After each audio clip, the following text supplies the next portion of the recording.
A'udzubillahi minasyaitonirrajim. Bismillahirrahmanirrahim. Assalamualaikum warahmatullahi wabarakatuh. Sugeng Rahayu semua para murid, santri, dan pemirsa dimanapun berada, dan selamat malam.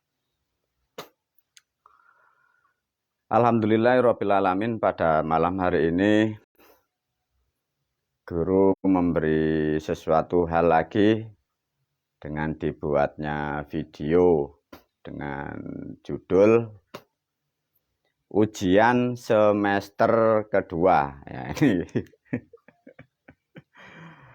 Semoga para pemirsa mendapatkan pemahaman yang berbeda dari hal yang selama ini ratusan tahun yang belum didapat oleh bangsa manusia, ya. Namun sebelum video ini diulas lebih panjang oleh guru tentang ujian semester kedua, guru menyampaikan terima kasih kepada para murid santri, juga para pemirsa, ya, khususnya follower, ya, follower dan netizen Mbah.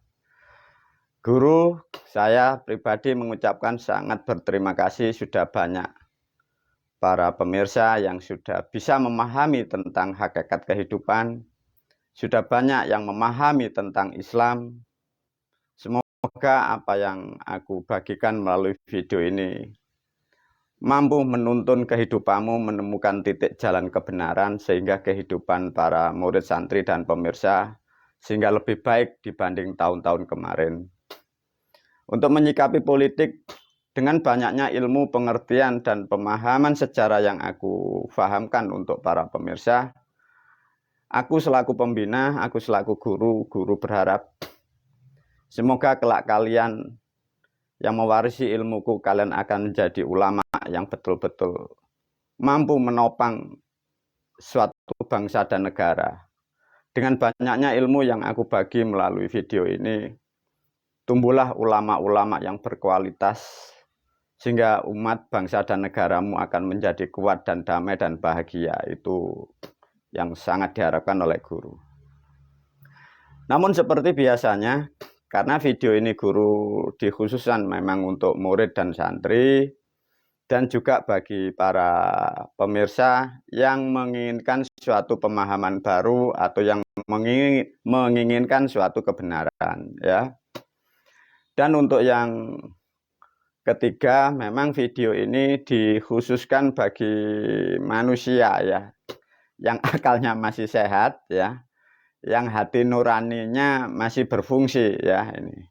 Dan di luar itu janganlah mengikuti video guru, nanti apa dampaknya? 1 error, 2 pusing, 3 pemarah, 4 lapor ke negara nanti.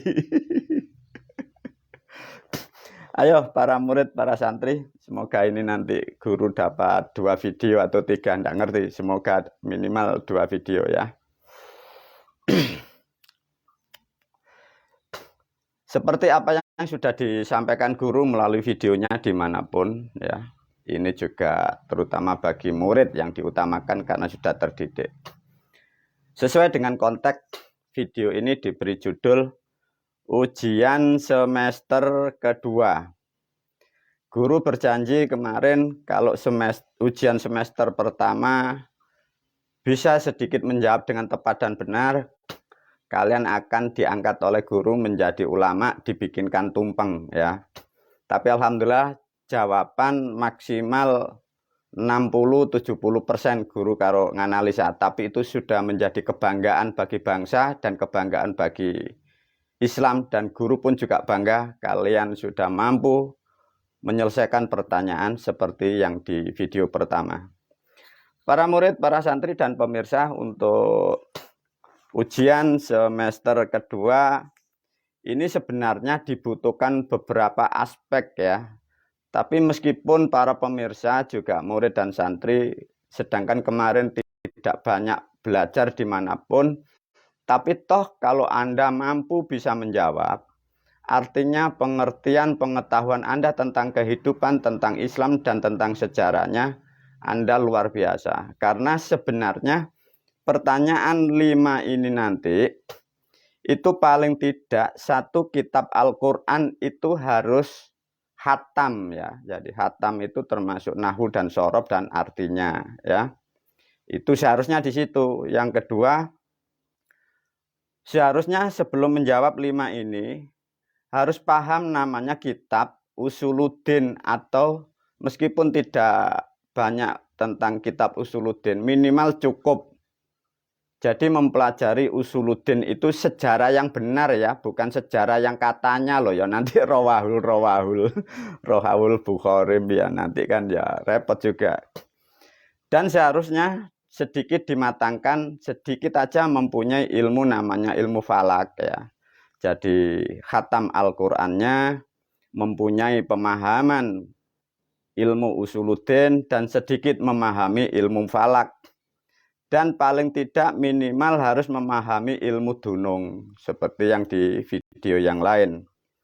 Baru sedikit ditambahin namanya laku atau kholwat yang cukup. Jadi artinya begini, manusia itu bisa mengatakan salah dan benar, itu manusia harus diuji di lapangan juga ya. Artinya tidak tahu, barangkali Anda kholwat itu di gunung atau di tepi sungai atau di gua, minimal lah 3 hari atau berapa, sehingga kalian mencerna kehidupan itu bukan katanya ya, bukan kalian di tempat-tempat pondok di situ tempatnya yang sejuk dingin setiap hari membaca bahasa Arab terus ngerti, bukan ya. Jadi paling tidak 4 dasar itu untuk menjawab dari 5 pertanyaan ini. Baik para murid, para santri, dicerna baik-baik. Ini pertanyaannya sulit ya, pertanyaannya sulit, coba bahasanya ya.